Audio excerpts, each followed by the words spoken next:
This week, Rabbi Goldberg and I attended a gathering at the Ummatil Islam Mosque, a gathering with clergy from across the Twin Cities.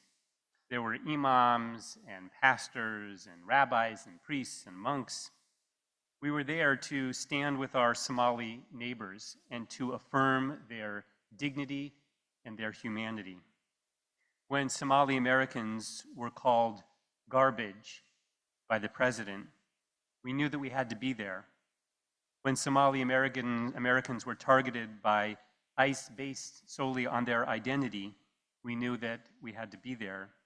Irrespective of our disagreements regarding Israel, of which there are many, still we knew we had to be there.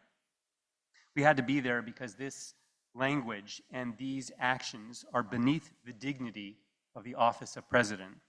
They do not reflect the values that we profess as Americans.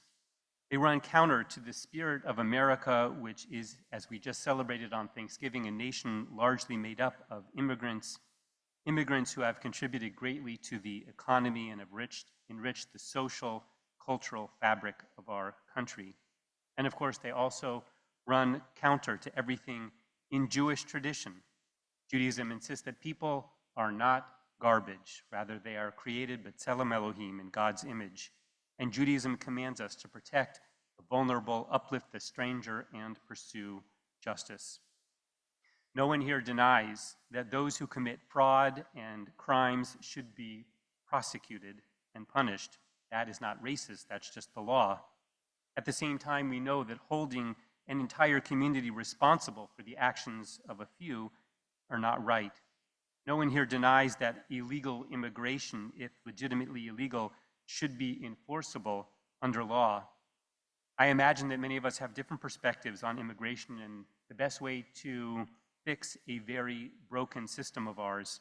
But I hope that we can all agree that the current approach that has some American citizens living in fear, afraid to leave their homes and never leaving their homes without their passports, a current practice that separates families, that separates children from their parents, I hope all of us can agree that it is deeply concerning.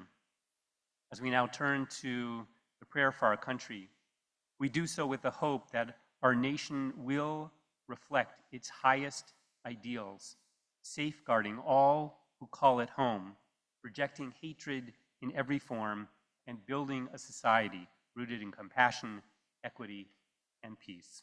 Let's rise on page 148.